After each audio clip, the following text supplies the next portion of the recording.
going to do kind of a dive into how money influences our democracy. It's a subject that we write a lot about at New Mexico in Depth over the years. It's something we're really interested in, and we are really grateful to this great set of people who've joined us to talk about it. So let me introduce who our panelists are, and then we'll get started. To my left, we have Mario Jimenez. You're fairly new as the Executive Director of New Mexico Common Cause. Yes, ma'am. I assumed the role of Executive Director of Common Cause here just recently in September, but have been doing a lot of work with Common Cause for well over 10 years now. Yes, ma'am. Right. And Common Cause is just, it's an organization that has done a lot of work over the years to strengthen democracy, to ensure that every vote counts, to make sure that we have those guardrails around money in our electoral process. It's an important, longstanding, I think, organization. And work diligently with Jeremy to get the State Ethics Commission passed. Yes, that's right. And then we have Kathleen Sabo, who's the Executive Director of New Mexico Ethics Watch, a fairly new organization, similar to the Ethics Commission. Just a few years older than the commission, like 2016. Yeah, 2016. Yeah. You guys have done some amazing work since you started, some incredible reports that you've produced. You know, Marjorie, we have you to thank for some of it, because it was Dee Dee Feldman, myself, and Tony Ortiz who sat down and you showed us how to look at data, and we said, my God, we have to hire somebody to do that. We're not going to be doing that. So, but thank you. Your work sort of laid the groundwork for that. Some of the reports you've done around industry spending and elections and lobbying have been really, informative for me. So, and then we have Professor Timothy Krebs, who we've already heard from a little bit, Department Chair of Political Science at UNM. Yes, Department Chair for just a few more weeks, actually. Okay. That's why I'm smiling so much. Yes, I've called on Tim over the years, and he's always been very helpful. You specialize in urban policy, campaigns. You've recently worked on this report that we're all waiting to see around whether or not we should pay our lawmakers. So thank you for being here. You're welcome. Thanks for having me, for sure. So I'm just going to give some brief context.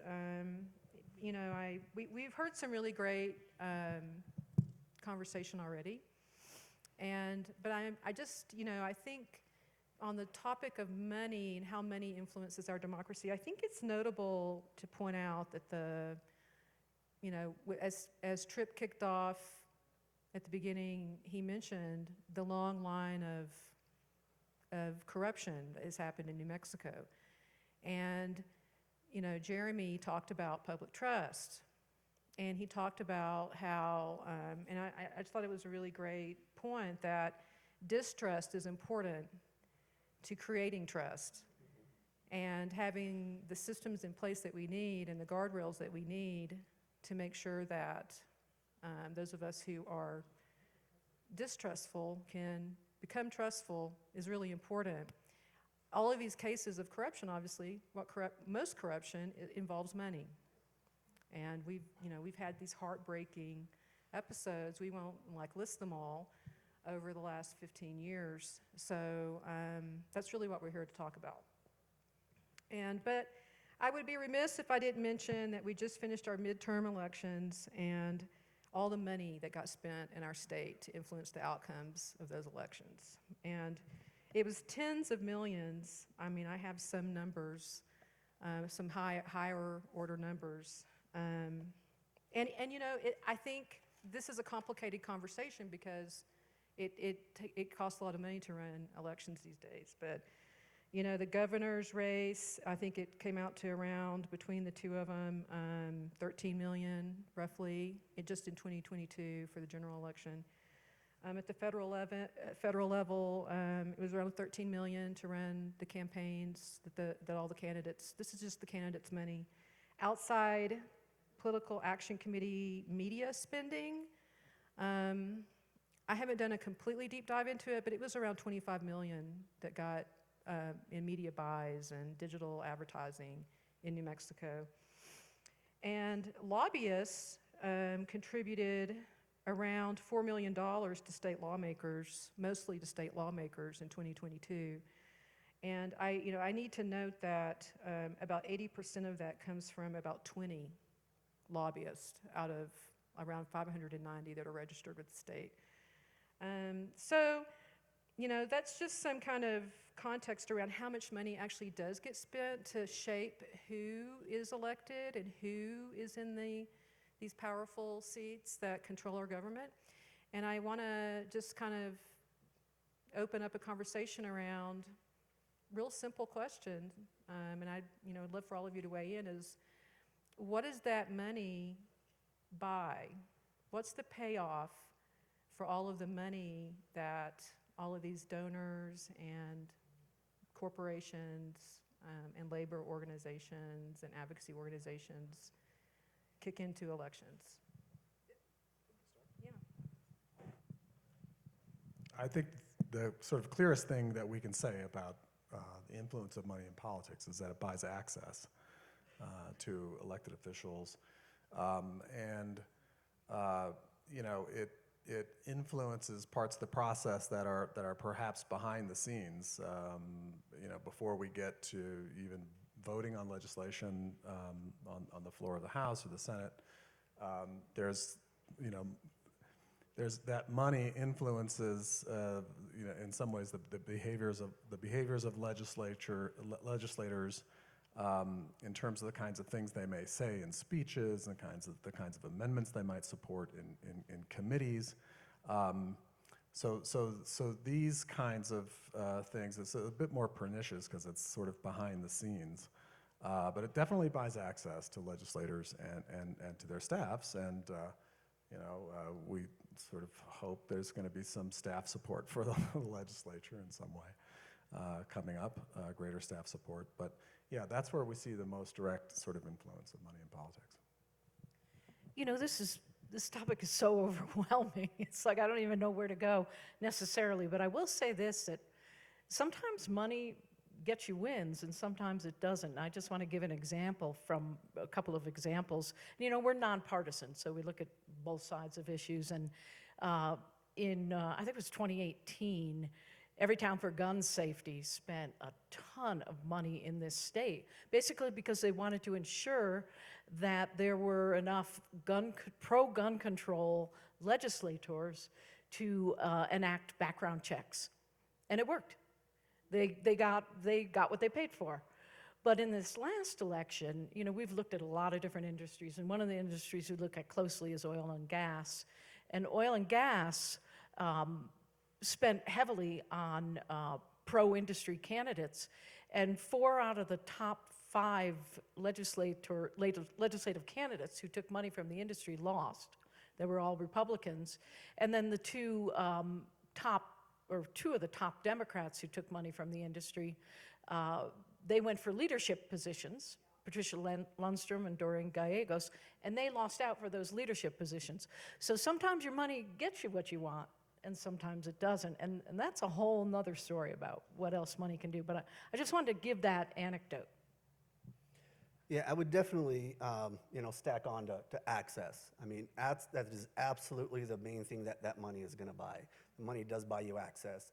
As a legislator, as you all are sitting down on the floor and hearing from people, if you have somebody who donated $10,000 one way or another that got through your campaign, you're absolutely going to come off the floor and have a conversation with them because that individual's helping you get elected, as opposed to the average Joe or mom and pop that may show up in their walker wanting to talk to their legislator about something that's affecting their neighborhood. It's unlikely that they're going to get up and go talk to somebody they've never met and never known. They may send out a page. They may send somebody out to take a question. They can get back to them. But if I dropped a couple $1,000s in your campaign, or that I am a lobbyist lobbying on behalf of an issue that you care about, that you're supporting and or opposing, you're more likely to speak to me rather than speaking to them. It's definitely a problem that we have. So let's talk about, I think, so we just had a great panel discussion around whether or not we need to pay the state legislature, state lawmakers. And there was a brief discussion of the role of lobbyists in our unpaid legislature. So, almost $4 million. It is a small cadre of lobbyists who spend most of that money. Yet, there are a lot of lobbyists. A lot of people get paid salaries. We don't know what they get paid. There's 590 this year, roughly, registered lobbyists. What is the role of lobbying? That's a lot of money. We don't know actually how much money gets paid on, because we don't know the salaries. So, but I mean, I think some of you guys have probably been registered lobbyists. Or never. Okay, you for sure. You're with Common Cause, but there's a lot of people who are registered lobbyists. What is the role of lobbyists, and how does money create conditions where some lobbyists, for a grassroots organization, or somehow are maybe different from lobbyists who have the big bucks? Yeah, that's actually a wonderful topic to segue in from our last discussion of this one. When we're talking about money and actually lobbying, I mean, they're tied together, right? And when we're talking about transparency and lobbying, again, they're tied together. But however, the public may see a little bit of transparency in the filing of expenditures, but you're not going to see this transparency of what's happening in the roundhouse in the early morning or the late morning hours, right? It's the place we have a lot of transparency issues.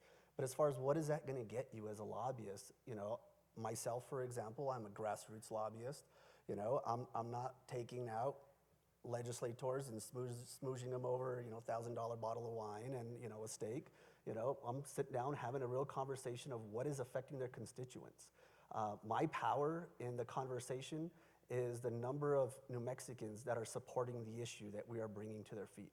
So our power is the numbers. It's not the numbers in the finances, it's the numbers in the voices of New Mexicans. That is the biggest difference between your corporate lobbyist and your grassroots lobbyist. Mario, can I ask you a question, please? Having been a lobbyist, would you agree that all lobbyists are trying to influence either elections or legislation?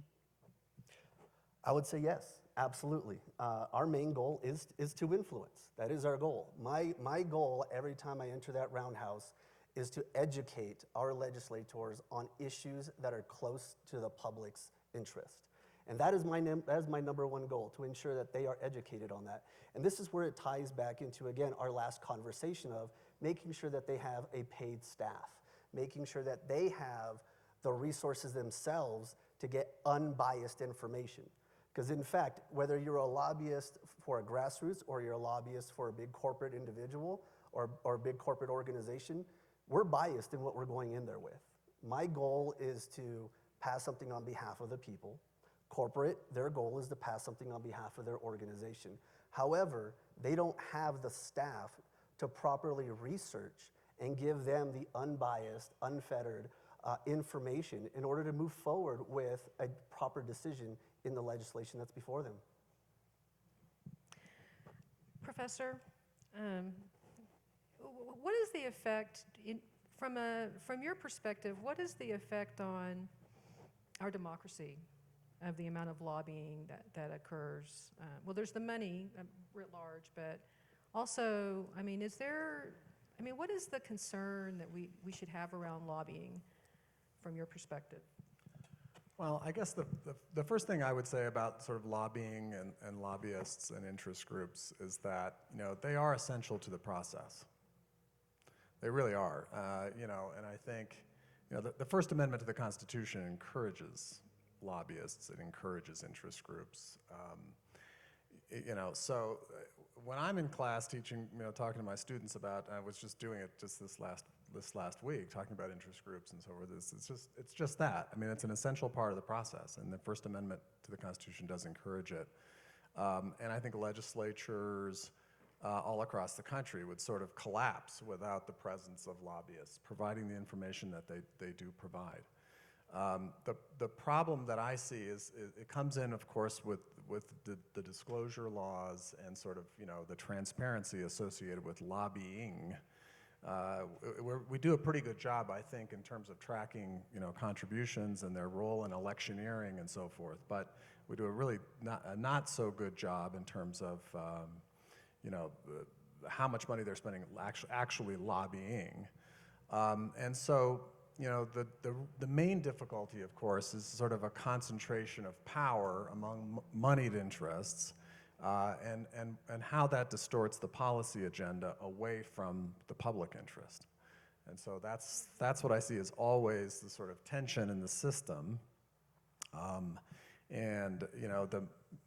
We can't get rid of lobbying, we can't get rid of lobbyists, we can't get rid of interest groups, we probably can't get rid of campaign contributions, but we can sort of regulate it better, and we could make it more transparent. That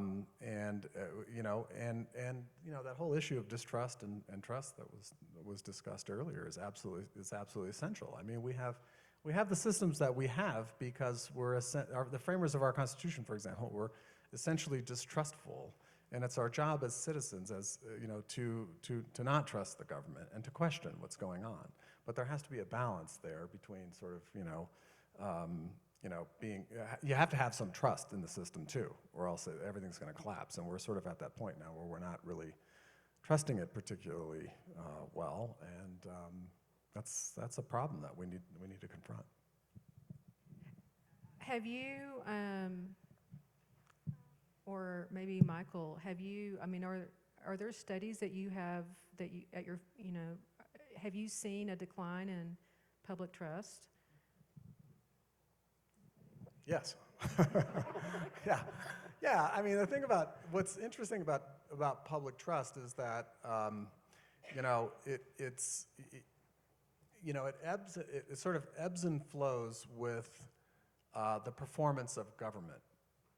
And so, when the government is doing a good job, and we've got economic growth and peace abroad and so forth, and people trust the government more. And when those things aren't there, people trust the government less. Nowadays, especially at the national level, there's so much polarization that trust gets filtered through the lens of party affiliation and so forth. So if your party is in the majority and it's doing things, you're going to trust the government, and you respond to a surveyor, a pollster, you're going to say you trust the government because my team's running the show and I like what they're doing. So the whole sort of measurement of trust is distorted a bit in today's day and age, by political polarization. We tend to trust our state and local leaders and our state and local governments more than we do the national level, at least in recent times. And I think that's directly because it's closer to us. It has a more direct effect on our daily lives. And so we see those trust levels are a bit higher at the state and local levels. So I would think it would be great if each of you could give us a few, where do you see the gaps in our current, because I think maybe we're just kind of assuming it, but that transparency and disclosure is really key. It's been mentioned multiple times during these discussions. In New Mexico particularly, what are some key areas where the state could improve to make how money flows, how elected officials are handling public money more transparent? New Mexico Ethics Watch has a lawsuit right now against the legislature and the Legislative Counsel Service, which is the arm that aids the legislators, to provide more transparency, particularly now at this point, with regard to supplemental appropriations. There's been a move toward more transparency with capital outlay. There's something, it's called the Junior Bill. It's House Bill 2 Junior. You probably know about it, and if you're here.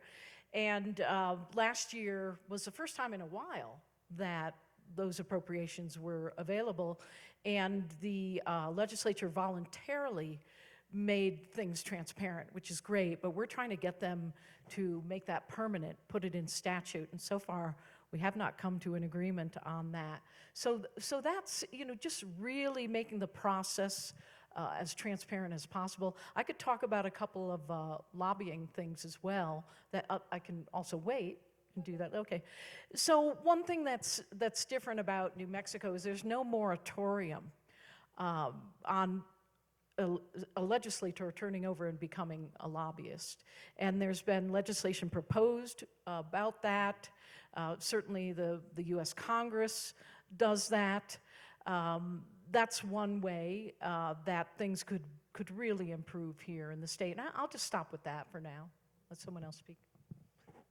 You know, I'll speak to two things: transparency and education. Transparency, we can provide all the transparency to the public, but if the public does not know how to access that transparency, they will continue to question our government. A great example is the election that we've just had, and actually going all the way back to 2020, with massive distrust in the elections. However, if the public understood how the election itself was truly conducted, that each and every single voting machine is independently certified, that we do have a voting certification committee who goes through to verify that those machines are eligible and meeting all the federal as well as local requirements, there'd be less distrust in the government. You know, as an example, right now we do have the ability for people to go and report, but how many people in this room know how to go to the Secretary of State's website and access that information and see who has donated and see who has been giving that information? You know, a lot of the general public does not know. And if we are continuing to pass legislation that is going to provide transparency and not educating the public on what it is doing and how they themselves can access that information, we're really not doing them a full service. Make it more accessible and do some education around the legislation that we're passing. I mean, and a great example, again, is, you know, something that Jeremy had brought up regarding, you know, loans to campaigns. Yeah, we have something on the books that talks about, yes, you need to tell us that you're giving a loan. So we kind of overlook that because it's already on statute. But wait, hold on. We didn't look at the details of that. We need to strengthen that a little bit more. And I think that's something that we need to continue to do in all of our legislation. Just because we have something on the books doesn't mean that it's good, it's great. We need to take a look at it. We need to modernize it. We need to make sure that we're providing the legislature the tools that they need, but also provide the public the tools that they need in order to access that information. I have to say, that was a new one for me. I had never occurred to me that the loan, I mean, I've been looking at campaign finance reports for years and of seeing the loans, and it never occurred to me that they didn't have to document it. And I mean, it's just a gap. It's like one of those gaps, you know, that you, and there's probably so many of these. Professor? I did my dissertation a long time ago on Chicago politics. That was a new one for me too. It's like, how can you be, you know, a banker to your own campaign or something? It's get the interest back. That's pretty crazy. I want to recognize that, you know, we in New Mexico have made really great strides in the last few years in terms of this. The Ethics Commission is huge. That's, you know, it was a long time in progress to that. That's really, really important, and that's you know, reflected in some of the rankings that these groups do about sort of transparency in New Mexico and good government in New Mexico and so forth. And so we've moved up in the rankings as a consequence of that. Also, you know, in terms of disclosure, our Secretary of State, Maggie Toulouse-Oliver, you know, some of the work that she's done on the administrative side and the work that the legislature has done in requiring disclosure for independent expenditure groups and nonprofit groups that are engaged in political spending. I mean, that's a really big thing too. And so I think, you know, we're certainly moving in the right direction when it comes to this issue. You know, just one thing I want to mention that I think we fall short on. We talked about public trust, and, you know, certainly we want our public servants to be serving the public versus serving themselves. And we've got some woeful laws on the books. Financial disclosure law, the current one, is one that really doesn't ask much of people and could go a long way towards allowing the public to not only see potential conflicts, but also help them decide how they want to vote. I mean, could be quite a tool, and I know the Ethics Commission is proposing a Disclosure Act. I will say this, someone, I think it was Judy Williams, sat down and said, do you think the Disclosure Act has a chance of passing? And I said, oh gosh, let me tell you, I've looked at the current Financial Disclosure Act enough, and went to the librarian at the Legislative Counsel Service, and you need to remember that the Financial Disclosure Act and the upcoming Disclosure Act, they're going to be voted on by the people they are regulating. And the Financial Disclosure Act, I'm going to be making up a number now, but it's not far from the truth, okay, because I can't remember. But it had something like 48 floor amendments. So I said, get ready for a bumpy ride, because what you see come out of committee with a new Disclosure Act is probably not going to be what ends up being passed, if it does pass. So we really can shore up a lot of things, but it becomes hard. We don't have a citizen ballot initiative here, so we have to depend on the legislature to generate everything, and this is going to be an interesting one. Kathleen, your organization has produced several reports. One was about the influence of the oil and gas, well, the spending of oil and gas, and then you did a payday lending report earlier this year, which I thought was really interesting because you looked at how much the industry spends, but also voting patterns, like in the State House. Yeah, and what was interesting about that, my colleague Steve Terrell's out here, and he did a lot of work on this, a lot of great work. It wasn't so much what the industry spent giving to candidates to support their issues. They hired so many really powerful lobbyists, whom I'm sure they pay very well, to disseminate information that caused people to vote in a certain way because they were trying to protect people when that protection wasn't needed. It was hurting the most vulnerable people in our state. And so, the money comes into campaigns, but it also is who hires powerful lobbyists who get heard by legislators, and they can influence their votes as well. I think some of those are in that group of 20 I mentioned. Well, what I find interesting about those reports, and also some of our work, which we find really difficult, is how do you, you can't easily see, so you can go and look in New Mexico's campaign finance reports, individual donations, but you can see like employers, but how do you do an analysis around industry and what the big overarching goals are?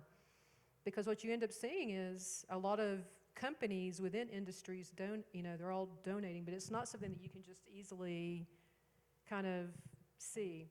How did you guys approach that? It's difficult in the short term. Like we look at reports and we're able to quickly sort of analyze them as you do, but follow the money over the years. It takes them a while because it's voluminous information.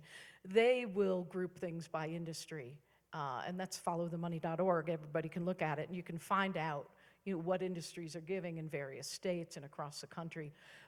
And obviously, that's work that you all try to do as well, but it's hard on the fly.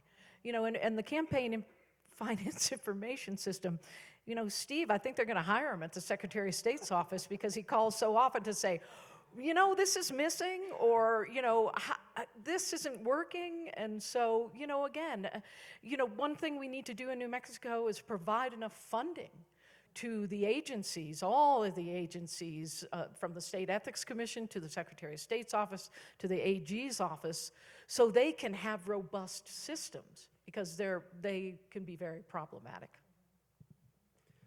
She brought up a very important point, funding. Right? Funding. I've been involved in democracy, elections specifically, since 2004. Not 1 year have I seen the Secretary of State's office fully funded to conduct elections or to run campaign finance. And until those departments that are important to making sure that we're keeping an eye on these funds are fully funded, we're not going to see the results that we deserve. I would just add that one of the political challenges here is that, sort of political reform and, campaign finance reform, in terms of being public issues, always rank really low. So they're like not even, they barely register in terms of the public's mind and compared to issues like inflation and, crime and education and the border and healthcare and climate, all these kinds of things. So it's a really tough slog to get this on the agenda. You think it's sort of commonsensical, it would be easy to do, it would enhance the quality of our government, it would enhance transparency, it would enhance democracy. But now it's even competing with even bigger issues related to democracy, which is, is the democracy just going to collapse tomorrow? We've had there was an attack on the U.S. Capitol, right? So how do we connect that to campaign finance reform? It's usually, we usually get these big reforms though after major historical episodes. So we get the Federal Election Campaign Act, in the 70s after Watergate, and Watergate, that really wasn't even, the Campaign Act was not really connected so much to Watergate, but we got reform on the political side. So maybe the timing is right now for this kind of movement. It's interesting, it's interesting to hear you, talk about that, because at the same time, it doesn't rank high, but people love to talk about how their lawmakers are crooks, So I want to leave some time. Actually, we're kind of at time, and I'd love to entertain some questions from the audience. I know there's some burning questions about corruption out there.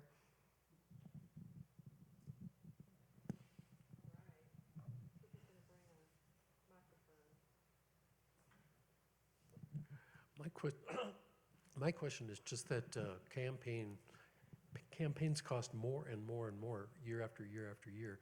That's expenses spiraling upward. Why? Do you have any idea why? And secondly, is there any chance that it would slow down? Or is it going to continue to increase? Want to take that one? Professor?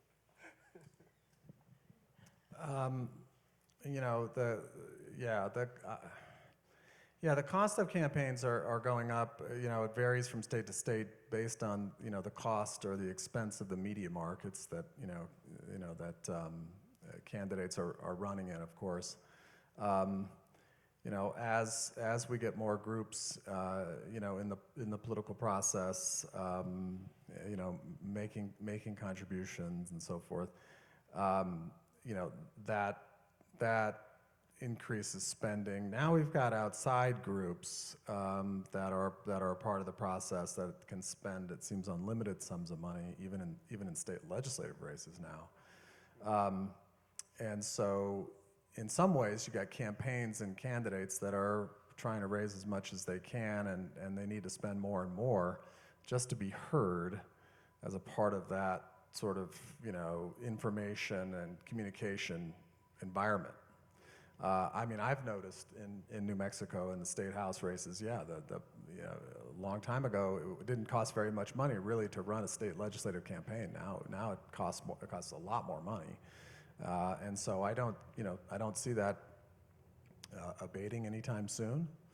But I also don't have necessarily a problem with money in politics. I think more information is good. I think more exposure is good. Money provides that. The problem is the disclosure side and the transparency side and all of that. So, you could have different systems. You could have publicly financed systems. You could have partially publicly financed systems. Up in Seattle, they've got a thing called democracy vouchers. They tried it a bit. Common Cause New Mexico tried to push that a bit in the city of Albuquerque. It failed.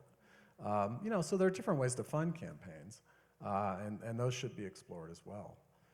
But in general, the disclosure part, the robust disclosure, I think that's the most important thing. And I just want to mention, because Marjorie is probably too humble to do this, she did some great work recently exposing how the increased contribution limits have resulted in a small cadre of people giving more and more.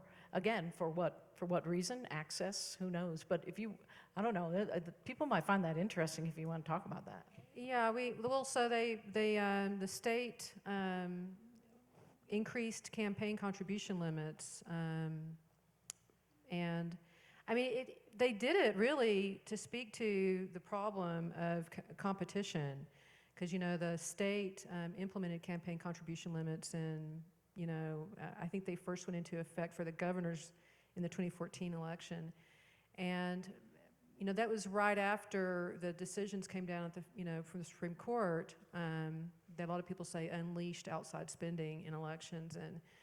And lawmakers, what I have heard is they just have felt like they just can't compete with all that outside money, so they raised the contribution limits. And this was the first election, gubernatorial election, since they did that. So I wanted to take a look at it, and my analysis was through the first general election report. I haven't done a full look at the whole election yet, but through early September, I mean, what is different now that there's a much higher contribution limit for the governor's race, is the majority of the money that both candidates had gotten by that point came from a relatively small, I mean, we're talking 300 and some odd small groups of people that we can find by looking at addresses instead of donors. So we can see, how many donors share an address, like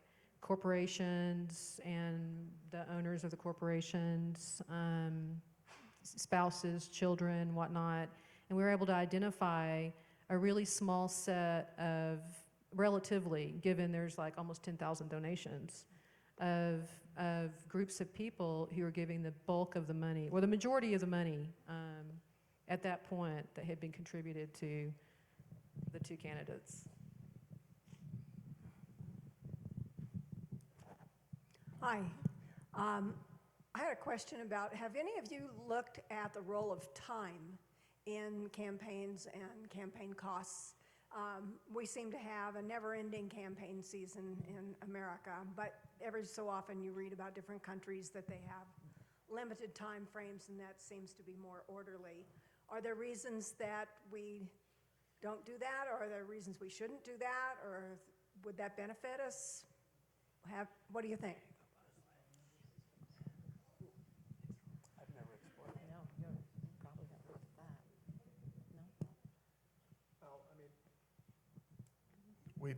We don't, again, I think these kinds of things, come up against sort of basic sort of questions of liberty and when people want to make contributions and when candidates can raise money. I mean, certainly in the New Mexico legislature, you can't raise money during the legislative session, and so that's a certain time constraint on it. I don't think that, there are certain, prohibitions on outside groups that don't have to disclose their money, their donors, at least in federal elections. They can't spend money on television advertisements and radio advertisements, within a certain period of time before primary and general elections and so forth. But that doesn't, of course, bar them from advertising and digital platforms and so forth. I don't know. I think it could be something that might be beneficial to say, hey, here's a period of time in which campaign contributions can be raised, and when donors can make contributions, and have it revolve around the election season. That certainly would probably reduce the amount of money overall that's in politics, because you'd have to raise a lot more. It would put pressure on the candidates, though, in a very condensed time frame to raise the money they think they need to defend the incumbents, certainly to defend their seats, and challengers to raise enough to defeat or seriously challenge incumbents. So I'm not sure how that would work out. It's a huge industry too. I mean, it's nonstop, and I think there'd be a large outcry if it was shrunk to some degree. Unfortunately, here in New Mexico, a lot of the money that's spent goes out of state. What we see are people making big ad buys and doing a lot of media work with people out of DC and other places. But boy, could sure make New Mexico's engine go more if some of that money was spent in-state. So I have a question. We've been talking about transparency in the legislature, and there's also a need for transparency in county commissions when they make their decisions about vacancies for the legislature. And I'm representing the Sierra Club, which does endorsements here in New Mexico. We attempted to go through the endorsement process for the latest legislative vacancies. We contacted the Bernalillo County Commission to find out the list of candidates who were going to be considered by the commission.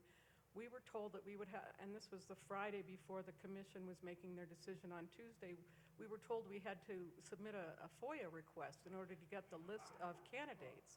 So it made it impossible for us to go through that process. I'm just asking if there's, since they're so important in deciding who goes into the legislature, I'm asking for your responses and perspective on this.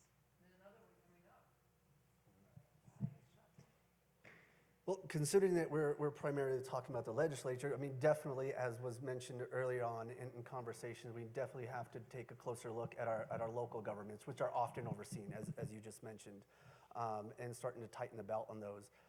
You know, certainly we do not have anything on the books as far as, I mean, again, we're talking outside of the money and politics here now, but certainly we do need to look at tightening the belt on how our commissions and how our local governments are operating and passing things, as you mentioned. It's definitely something we need to continue to explore, though, yeah. I want to just say, I mean, I think this is about, in some ways, so as a journalist, I mean, we run into this all the time. I mean, can we IPRA something in time? Or, you know, can we get the information we want in time to, like, do the story we want to do? So there's laws around public records, and I think that's all, those are important. They're spelled out. But there's also kind of just a general thing around transparency and having things. Why do we have to IPRA so much? So I think there's always, I mean, things that we can do, I think, as people who are interested in public information to advocate for it to be just automatically public where everyone can access it. I mean, that was the impetus behind the Sunshine Portal, and I think all of those efforts came about from people just really pushing to have just information available without having to ask for it. So I think we have time for, okay, let's just do one over here and, okay. I'm going to jump in there. All right, this is a connecting the dots question. Professor Krebs, if the legislature are paid a good and decent salary, how much more money will those candidates need to raise in those races? We can expect that there's going to be more money, the seats are more valuable, but how much more? What do we need to prepare for in that eventuality?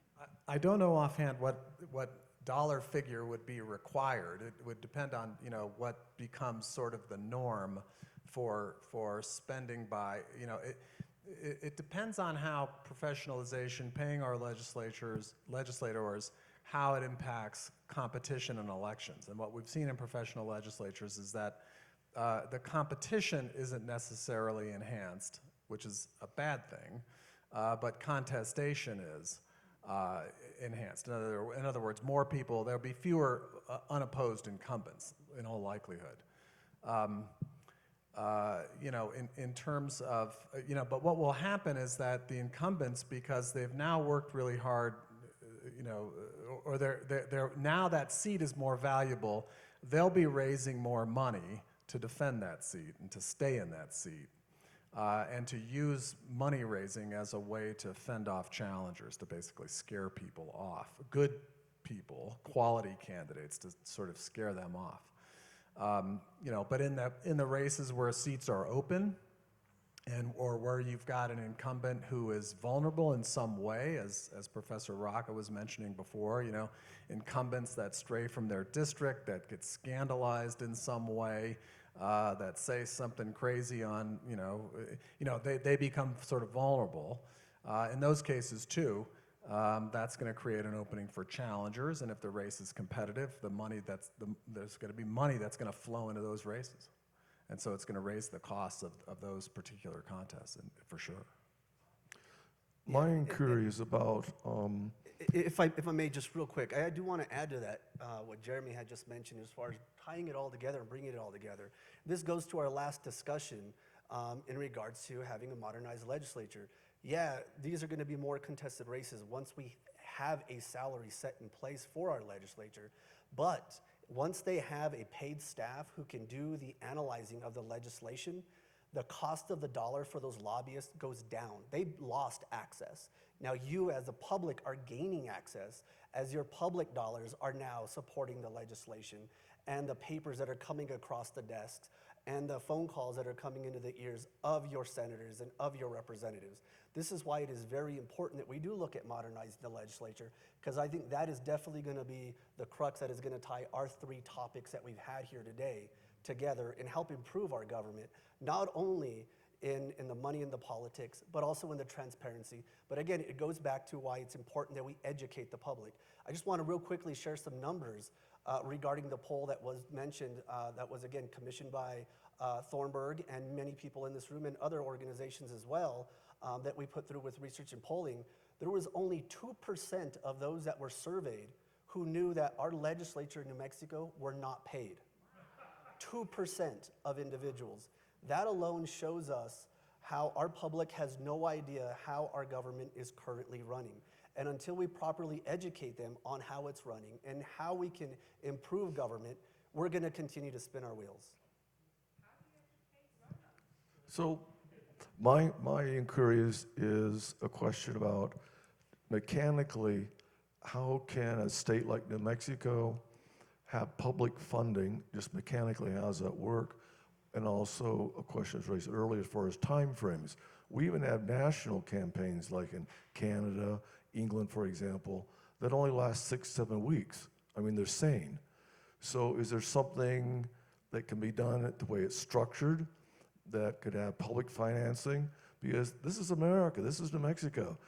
You give somebody money, you expect something back. This is what people are suspicious of. So would having public funding campaigns solve a lot of the problems you've been speaking and addressing today? Having publicly financed campaigns is definitely a step in the right direction. It is not the answer to all. As Kathleen mentioned earlier, there's a lot of money involved in campaigns. There's a lot of individuals who are employed through campaigns. There's a lot of individuals who make this an annual thing. And so you're going to be looking at individuals who are pushing candidates to run for office in order to defeat such legislation as that, because they have a personal interest in that. And in addition to that, not only do these individuals who are running these campaigns, you have the super PACs, you have the PACs, and you also have candidates and big donors who have an interest in this. And by taking the money out of politics, you're really threatening them. So it really is an uphill battle, but it's definitely something that would help improve the system if we can get something done. Any other thoughts about public financing? I don't know. I think,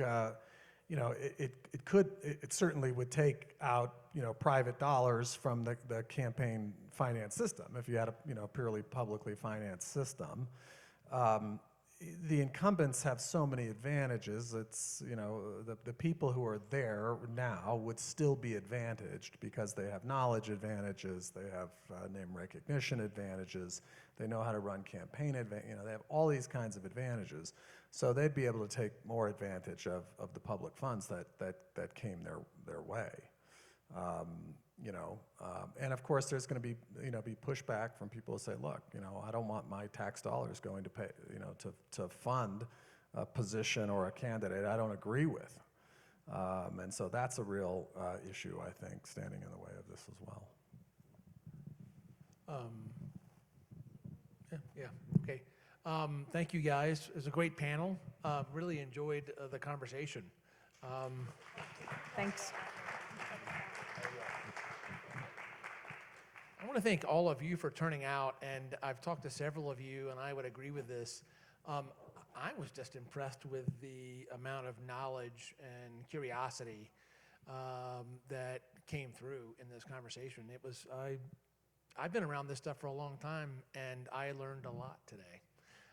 So thank you very much for turning out, and that's going to be it for us. Thank you.